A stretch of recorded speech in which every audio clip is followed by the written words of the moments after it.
Welcome to the World Today. I'm Amarachi Ubani. Here's what's coming up within the half hour. Typhoon Fong passes over the Philippines, headed towards Taiwan.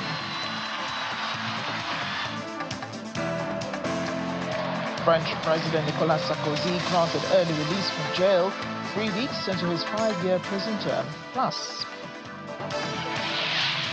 U.S. President Donald Trump threatens legal action on the BBC over editing of his speech on the Panorama program. Let's begin the World Today. Typhoon Fong has left the Philippines after having wreaked damage and loss of lives over the weekend. The typhoon passed over the South China Sea overnight and is expected to head towards Taiwan. More than 1 million people were evacuated to higher ground before Fong made landfall on Sunday as a super typhoon. More than 1 million people were evacuated before Typhoon Fong hit. Known locally as Uwan, the typhoon approached Luzon Island, where authorities warned of destructive winds and high risk of life-threatening and damaging storm surge. Typhoon Fong comes days after an earlier storm, Kaumegi, left devastation and killed over 200 people in the Philippines. The storm was upgraded to a typhoon before landfall, with sustained winds of around 185 kilometers per hour and gusts of 230 kilometers per hour. Footage from Virac municipality in Catanduanes province showed flooded streets, swaying trees as powerful winds and rain lashed the region.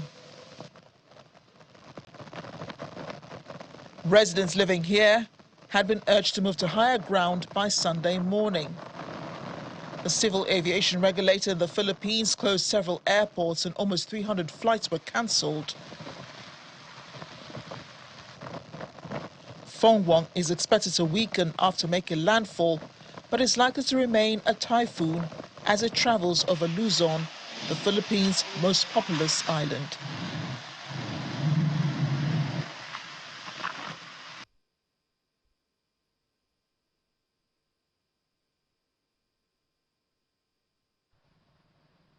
Not done yet with the weather events. 6 people have been killed in the city of Rio Bonito in Brazil after a powerful tornado tore through the town on Friday.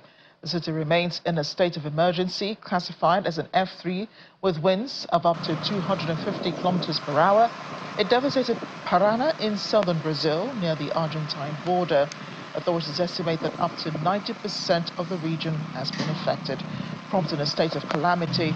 The hardest hit city, Rio Bonito, where 5 fatalities were reported, and Guaraparova, with 1 death in its rural area. The government has declared 3 days of official mourning. Brazil's President Luiz Inácio Lula da Silva has expressed his condolences and solidarity with the families of the victims, both in Rio Bonito and Guarapuava, through his official X account. The Conference of the Party to the United Nations Climate Change starts today in Belém, Brazil. By tradition of the United Nations, parties are organized into 5 regional groups. However, these groups do not usually represent the main interests of parties, so there are many more alliances. So there are currently 16 official negotiating groups in the UN Climate Convention negotiation process. The most recent addition in June 2025 is a group of landlocked developing countries. Our correspondent Ayola Kasim, who's attended the summit, looks at what will shape the UN Climate Conference in Belém and how Nigeria will align with the groups to achieve its objectives.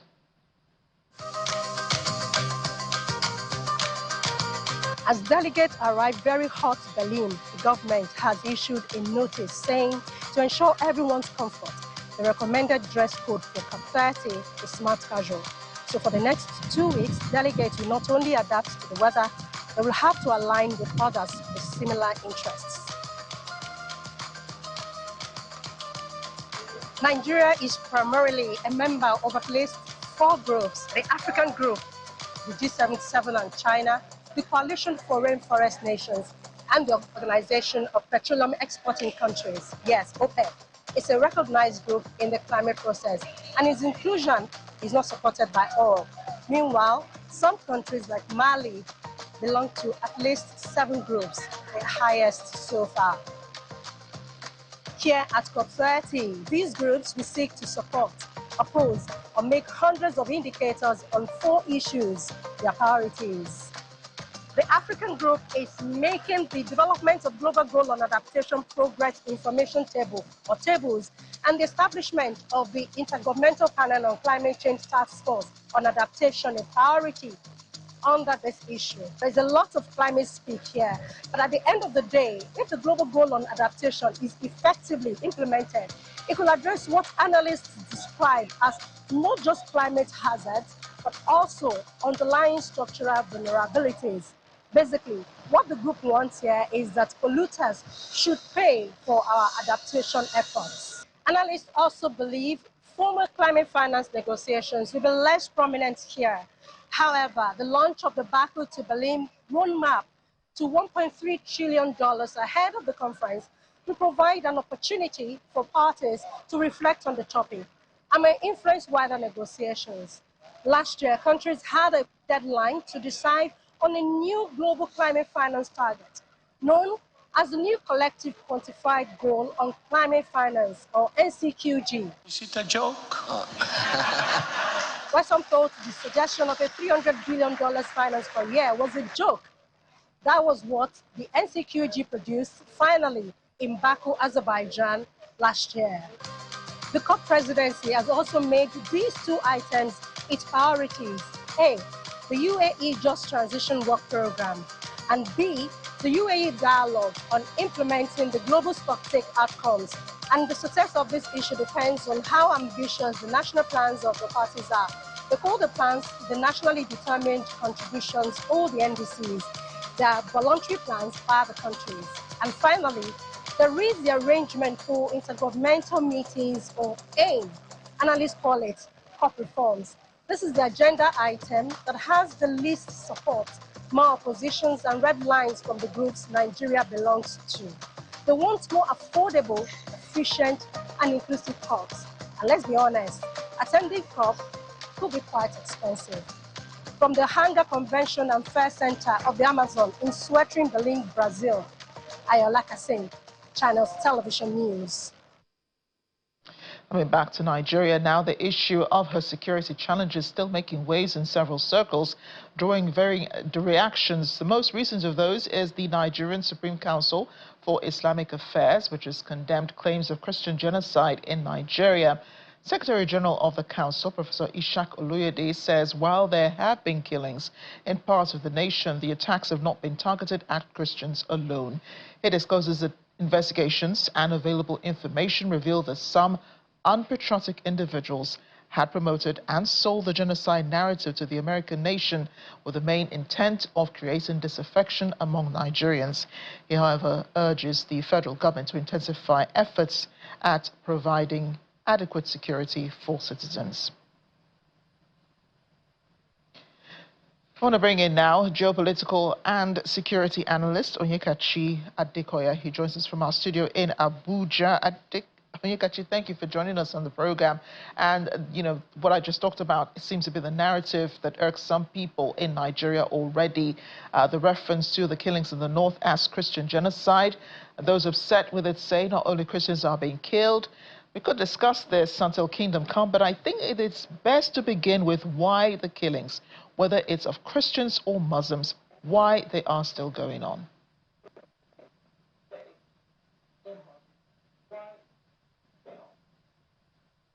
Yeah, thanks, Amarachi. Sadly, Nigeria is having a humanitarian disaster. That's pretty much what we're going to call it. There's no other way to explain it because, you know, the killings are quite problematic. This year alone, there's been over 2,200 and something killings. And you are correct that these killings affect both Christians and Muslims, and is happening majorly in the north, where you have a majority Muslim population. We would not support the narrative of a Christian genocide, say that in some parts there are those. To answer the question, I mean, you're looking at interlocking problems, really. issues of social economy, issues of lack of governance at the remote community level, some issues of insecurity being politicized and politics of insecurity being played also. The bigger concern, if you look at Mali and Niger and you look at Niamey, there are a number of issues that are coming from the Sahel into Nigeria. So the issues are sometimes multinational. The other issues we have are quite local. So it's an interlocking set of problems. But the primary cause is the failure of security in Nigeria. Right, and let's look into the possibility of a foreign government intervening. And I think we're discussing this because the U.S. president has, made a statement regarding this. We've had such interventions before after the kidnap of the girls in Chibok back in 2011. International governments did provide military and logistics advice, intelligence support, whatever. They left after a while, and then the narrative became that the Nigerian government knows how to fight the terrorists. So why should Nigeria trust a foreign power now, the U.S. intending to provide that military might against the terrorists?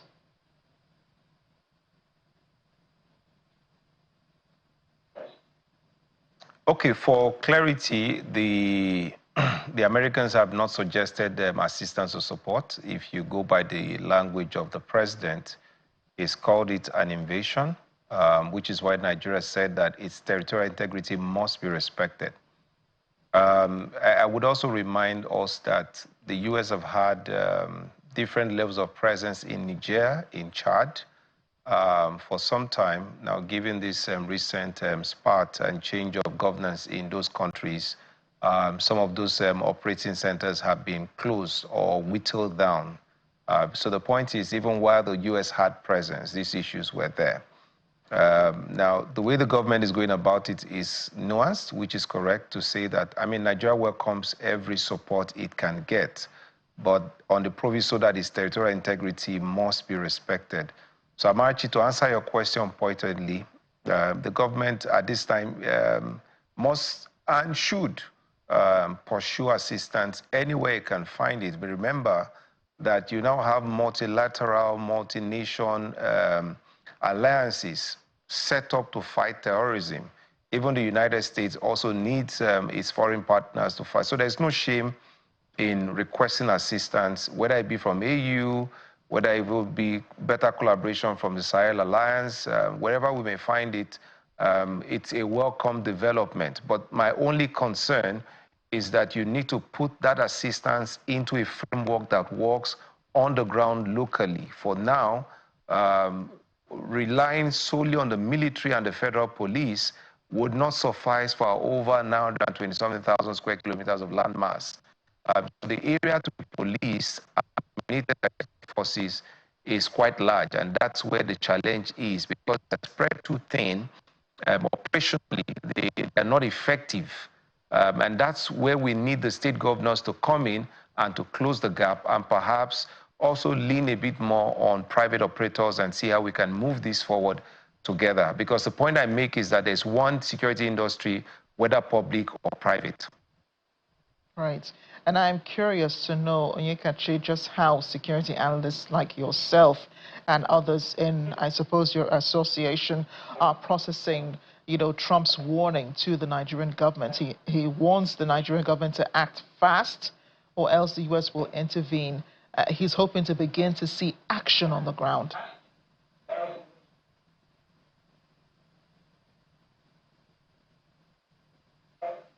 Yeah, Marcia, I think that it's a bit of a double-edged sword for Nigerians. Some Nigerians are quite excited. Again, maybe for decent reasons, because now you've seen the army come out and put out statements. You've seen action. There's a state of emergency declared on institutional learning centers for law enforcement.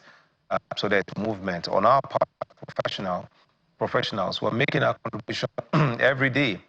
In my society, the Association of Licensed Private Security Practitioners, we have over 1 million operatives across the country. But there's a bit of a challenge. There are about 2 million unlicensed, unregistered, unregulated operators. So there's a bit of an on stream to be able to support the government's effort. So we are not just sitting idly by. As a matter of fact, some of us are even contesting for different offices within our own space to be sure that we can punt the conversation a bit more and contribute our part to national security. So Amarachi, we're everywhere. We're at workshops, we're at engagements with government security forces, we're at learning centers, providing learning intervention across the strata of leadership in the security sector. And I dare say that without some of us and our efforts, the challenges may be a bit more compound. All we're just hoping to achieve is better synergy and coordination. We're achieving that within the state security services. We just need better coordination within the political class to mainstream some of the conversation and then to take effort down, mainstream some of the conversation and then to take effort down to the grassroots. And then hopefully we can set up state police and then begin to look at local government, community policing structure, which is why the current police structure, community policing structure has failed.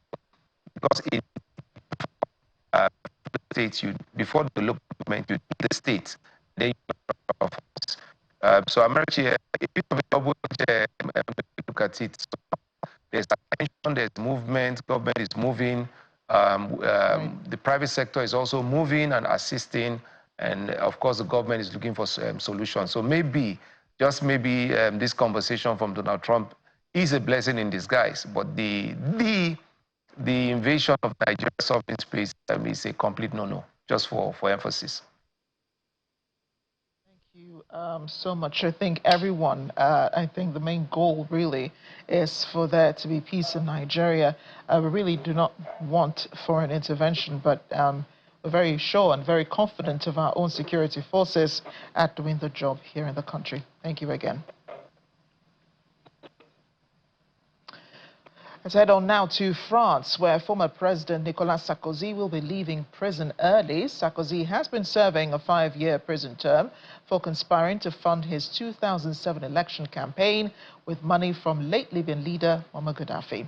Public prosecutor Damien Brunet recommended that Sarkozy's request for release be granted, but that the former president be banned from contacting other witnesses in the so-called Libyan dossier. Sarkozy, who has always denied any wrongdoing, told the court via video link that he had never had the mad idea, in his words, of asking Gaddafi for money, and stated that he would never admit to something he hasn't done.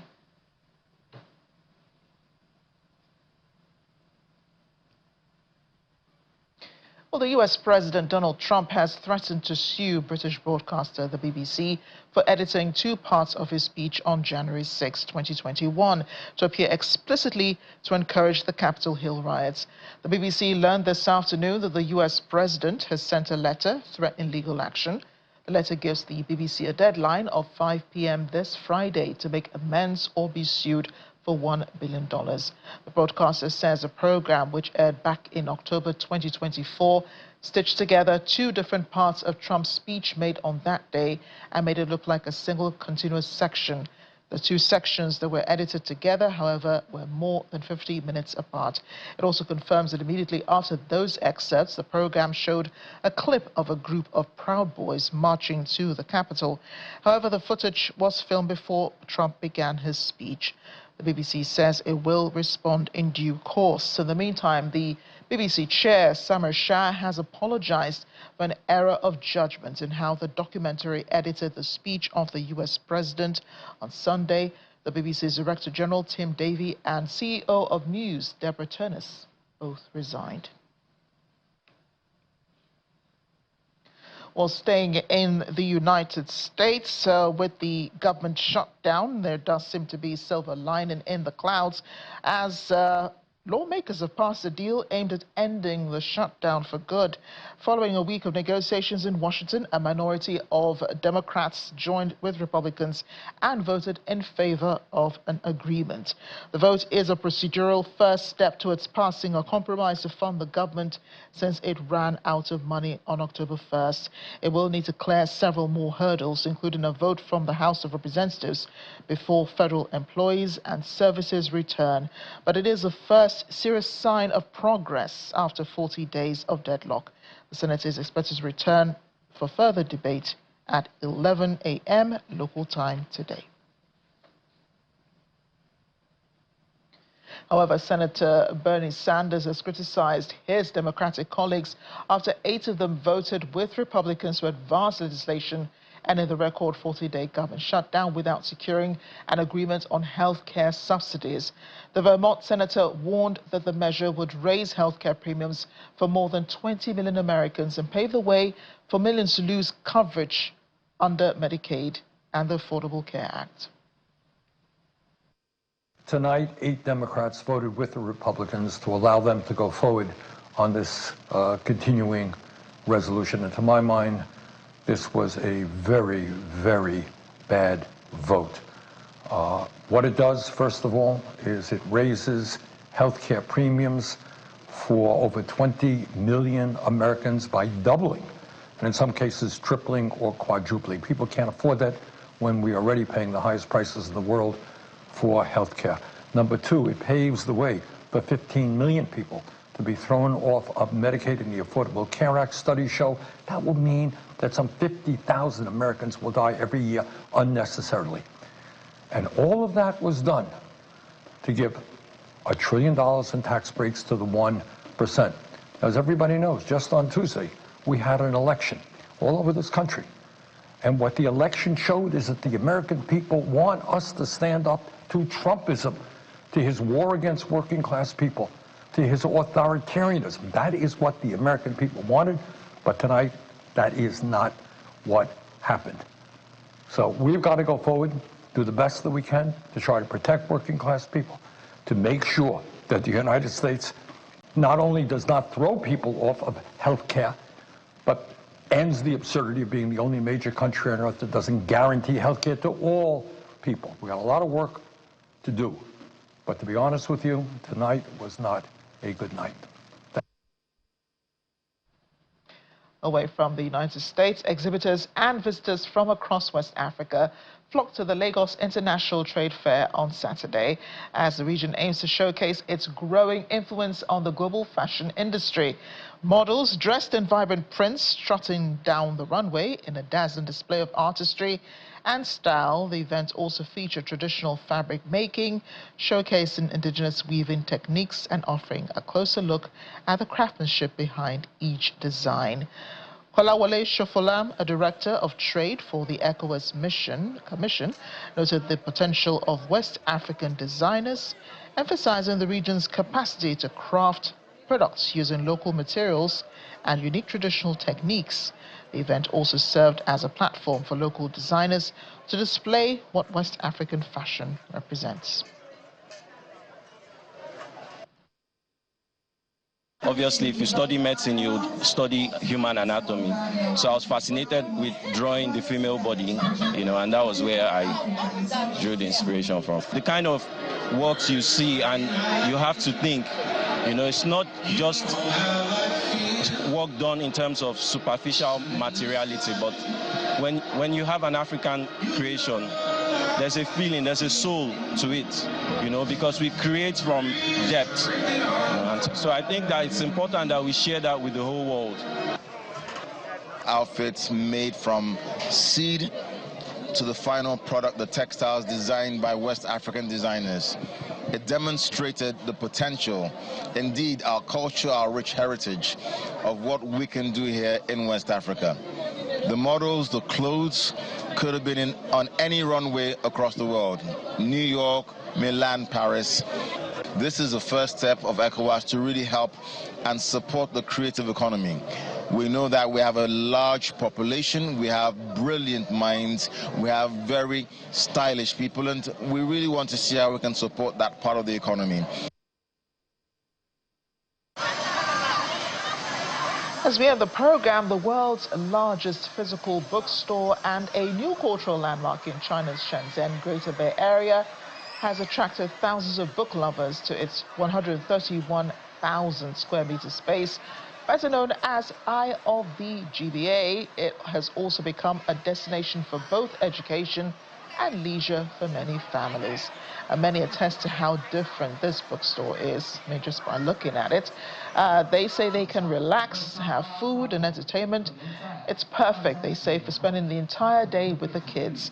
Eye of the, I'm going to say GBA, is a work of more than 10 designers, housing nearly 100,000 titles and 300,000 volumes.